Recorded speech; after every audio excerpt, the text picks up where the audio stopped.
49 అంటే సంతానం, 49 అంటే సంతోషం. 49 ఆంధ్రప్రదేశ్, తెలంగాణ. నమస్కారం గురుగారు. నమస్కారం అమ్మా.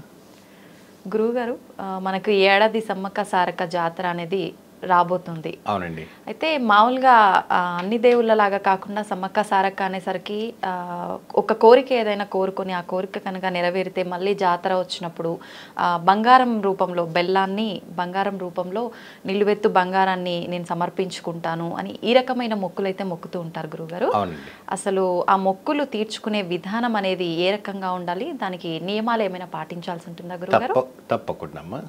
ముందుగా శ్రీ మహాగణపతి దేవత బ్రహ్మ మహాలక్ష్మీదేవి అయిన వాస్తవానికి మొక్కుబడి మనం మొక్కుకున్నామంటే అది మీకు ఆ ఒక ఏదైనా కూడా కొంతమందికి సంతానం కలగలేదు, కొంతమందికి వివాహం కలగలేదు, కొంతమందికి జాబ్ రాలేదు, కొంతమందికి ఇంకేదో రాలేదు. మొక్కుబడి వచ్చిన తర్వాత మొక్కున్న తర్వాత నేను ఇంత వాళ్ళ శక్తి తగినట్టు మొక్కుని ఉంటూ ఉంటారు. ఆ మొక్కుబడి మొక్కిచ్చిన తర్వాత వాళ్ళకి సక్సెస్ఫుల్ అవుతుంది అంటే మొక్కిన తర్వాత. సో అది ఒక అండర్స్టాండింగ్లో ఉంటుంది. ఫిజికలీగా మనం దాన్ని ఏమంటారంటే మెంటల్గా మనం ఒక దానికి ఫిట్ అయి ఉంటాం. అది మనం భగవంతునికి దగ్గర మనం మొక్కి వచ్చాం కాబట్టి మనకి సక్సెస్ అయింది అనేసి ఒక గట్టి విశ్వాసం. అంటే అక్కడ దేవతలు అక్కడ ఉండవంటి నడమాడుతున్న వంటి ఆలయాలు ఎలా ఉంటాయంటే ఒక స్పిరిచువల్ పవర్ ఉంటుందండి.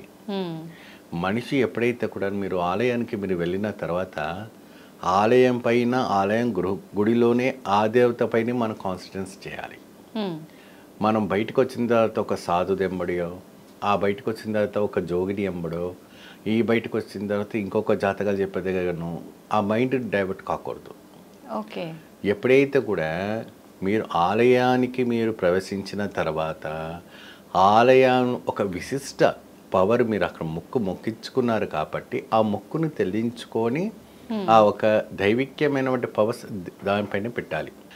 ఈ ఆలయం చుట్టూ ఈ జోగిని తిరుగుతుంది, ఈ ఆలయం చుట్టూ ఈ ఒక మహర్షి తిరుగుతున్న ఈయనకి ఇంత పవర్ ఉంది, ఆయనకు అంత పవర్ ఉందంటే ఆ పవరు ఆ ఒక దేవత ద్వారానే వారికి అందింది.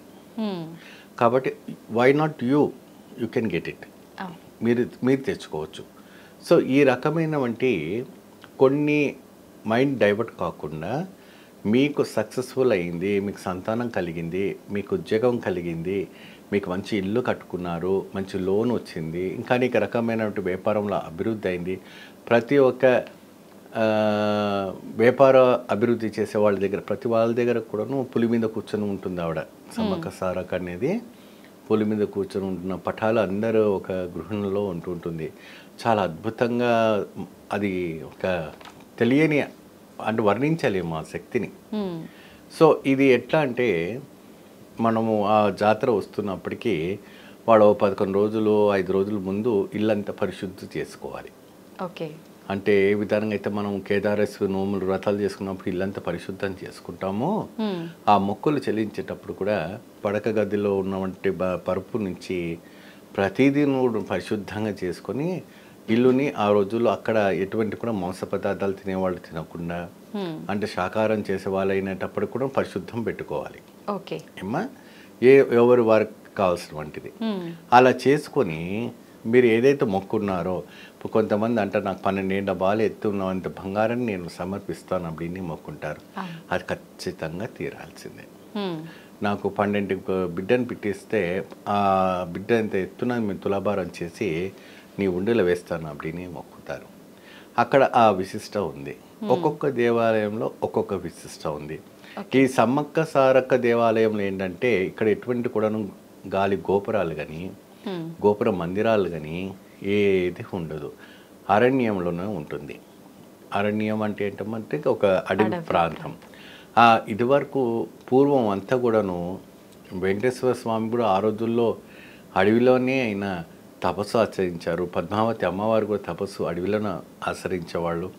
ఒక వృక్షం దగ్గర ఎటువంటి ఒక వృక్షము దగ్గర కూర్చొని వాళ్ళు తపస్సు ఆచరిస్తే ఎటువంటి ఫలితం లభిస్తుందని ఒక సిద్ధాంతం పైనే వాళ్ళు ఇచ్చేస్తారు. ఇప్పుడు ఇక్కడ కూడా గద్దె పైన కూడాను కొన్ని ఎండిపోయిన వృక్షాలు మనకు కనపడుతూ ఉంటాయి. అది అద్భుతమైన ఆధ్యాత్మికమైనటువంటి స్పిరిచువల్ పవర్ ఉన్నవంటి వృక్షాలు.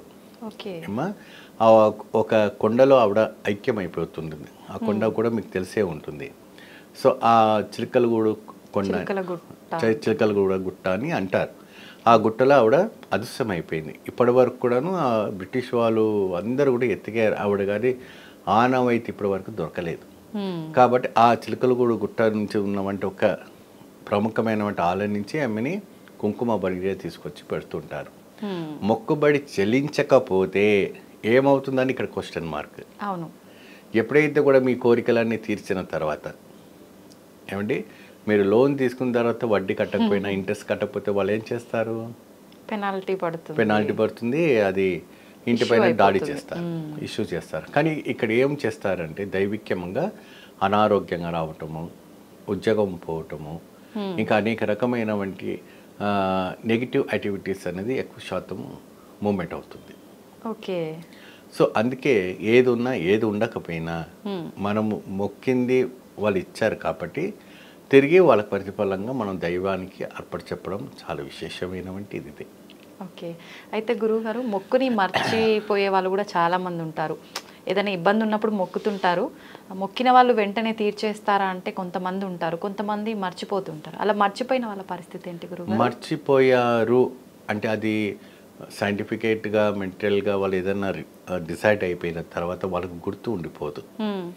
ఆ విషయం వీళ్ళు మొక్కినట్టుగా కుటుంబ సభ్యులకు తెలియదు. ఏమండి అలాంటి వాళ్ళకి మనము ఎలా చెప్పాలంటే వాళ్ళని ఆ ఆలయానికి తీసుకెళ్ళి వాళ్ళ చేతితో ఏదైనా 10 రూపాయలు 11 రూపాయలు అర్పణం చేసేయాలి. లేదంటే ఈవిడ గారు ఇలా అయిపోయింది కారణము ఆ టెంపుల్కి వెళ్ళి వచ్చినప్పటి నుంచి అయిందా, లేకపోతే ఆ ఒక ప్రాంతం నుంచి వచ్చిందా, లేదంటే ఏదైనా ఎఫెక్టబుల్గా ఉందా అంటే కూడా వాళ్ళ కుటుంబ సభ్యులు వెళ్ళి కూడా ఆ ఒక మొక్కుని చెల్లించుకోవచ్చు. ఓకే. అంటే ఆవిడ మొక్కున్నా లేనా ఆ ఒక ఏదైతే అక్కడ కైంగర్యాలు జరుగుతుందో ఎక్కువ, ఎందుకంటే స్టార్టింగ్ వీళ్ళకి తెలుసు ఎక్కువ శాతము కనకదుర్గ గుడికే వెళ్తుంది, ఎక్కువ శాతము భద్రకాళి గుడికే వెళ్తుంది, ఎక్కువ శాతం సమ్మక్క సారక్కనే మొక్కుతుంది. కాబట్టి అక్కడ ఈమె ఏదైనా మొక్కి ఉండాలో అనేసి ఆ పిల్లలకి ఆ ఒక కుటుంబ సభ్యులకు తెలిసే ఉంటుంది. ఈవిడ గారు మర్చిపోయినప్పటికీ, గుర్తున్నప్పటికీ, ఈవిడ గారు చెప్పలేనన్నప్పటికీ కూడా వాళ్ళ కుటుంబ సభ్యులు ఎవరైనా కూడా వెళ్ళి ఆ మొక్కును మాత్రం కంపల్సరీగా చెల్లించి రావాలి. చెల్లించడం అంటే డబ్బులు వేసినా అది మొక్కుపోతుంది. అమ్మ మాకు తెలుసో తెలియకో, ఎందుకంటే దేవుళ్ళు ఎవరు కూడా సాడిజం చేయరమ్మా.